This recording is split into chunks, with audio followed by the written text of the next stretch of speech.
பேரை கேட்ட உடனே சும்மா அதறது இல்ல. அது மாதிரி தாங்க இந்த ஊரை கேட்டாலும் நமக்கு உதறுது. என்ன ஊரு? மியான்மர். 1989 வரைக்கும் பர்மான்னு அழைக்கப்பட்ட நம்ம அண்டை நாடு தாங்க மியான்மர். அன்றைய பொழுது அவ்வளவு மோசமா வெடியும் யாரும் எதிர்பார்க்கல. ரிக்டர் அளவுகோலில் 7.7 அளவிலான நிலநடுக்கம், சீட்டுக்கட்டாய் சரிந்த கட்டிடங்கள், இடிபாடுகளுக்குள் மக்கள் என பெரும் சோகம். மியான்மருக்கு கீழே அப்படி என்னதான் நடந்தது? உலகம் 7 கண்டங்களாகவும் பல நாடுகளாகவும் பிரிஞ்சு கிடந்தாலும் பூமியின் கீழ்ப்பகுதி பிரம்மாண்டமான புவி தட்டுகளால் ஆனதுங்க. ஒவ்வொரு தட்டுகளும் 80 கிலோமீட்டர் வரைக்கும் தடிமன் கொண்டதுங்க. இந்த தட்டுகளை தான் டெக்டானிக் பிளேட்னு சொல்ல கேட்டிருப்பீங்க. அதுல முக்கியமா யுரேஷியன் தட்டு, வட அமெரிக்கா தட்டு, தென் அமெரிக்கா தட்டு, பசிபிக் தட்டு, இந்தோ ஆஸ்திரேலியா தட்டு, அண்டார்டிகா தட்டு, ஆப்பிரிக்கா தட்டு என 7 பெரிய தட்டுகளும் பல சிறிய தட்டுகளும் இருக்குங்க. இந்த ஒரு தட்டுகளின் மேலதான் எல்லா நாடுகளும் அமைஞ்சிருக்கு. இந்த தட்டுகளுக்கு இடையே பெருசா இல்லாட்டியும் அவ்வப்போது சிறு சிறு உரசல்கள் இருப்பது வழக்கம்தான். அதுவே பெரிய அளவில் மோதலோ அசைவோ இருந்தா அதுதான் மேல நிலநடுக்கமா உணரப்படுதுங்க. அந்த உரசலுக்கு மேலே உள்ள நாடுகள் கடுமையா பாதிக்கப்படுது. 2004 இந்திய பெருங்கடல்ல சுமத்ரா தீவுல ஏற்பட்ட நிலநடுக்கத்தையும் அதை ஒட்டிய சுனாமியையும் அவ்வளவு எளிதா யாரும் நம்ம மறந்திருக்க மாட்டோம்.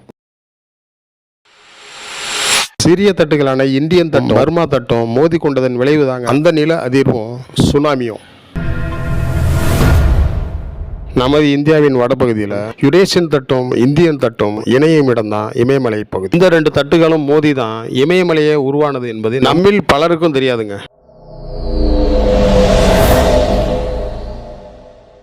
இப்போ மியான்மர் விஷயத்திலையும் இதே தாங்க நடந்திருக்கு. இந்தியன் தட்டு, யுரேஷியன் தட்டு இரண்டும் மோதி தான் இந்த நிலநடுக்கம் உண்டாயிருக்கு.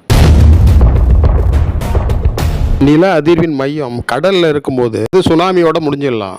நடக்கும் இடத்தை பொறுத்து மக்களை எச்சரித்து காப்பாற்றிட முடியும். அதுவே மையம் நிலத்தில் அமையும் போது தான் கடுமையான உயிர் சேதமும் பொருட்சேதமும் உண்டாகுது.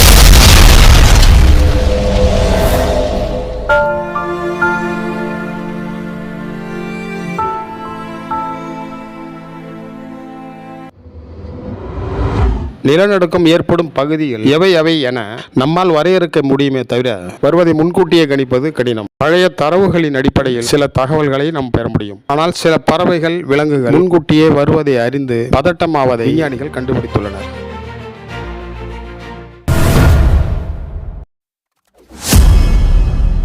ஆபத்துள்ள பகுதிகளில் கட்டுமானங்களை திறம்பட அமைத்துக் கொண்ட இழப்புகளை தவிர்க்கலாம். இறந்தவர்களுக்கு அஞ்சலியையும் இருப்பவர் மீது அன்பையும் செலுத்துவோம். இயற்கையை இன்புற்று இருப்போம். நன்றி.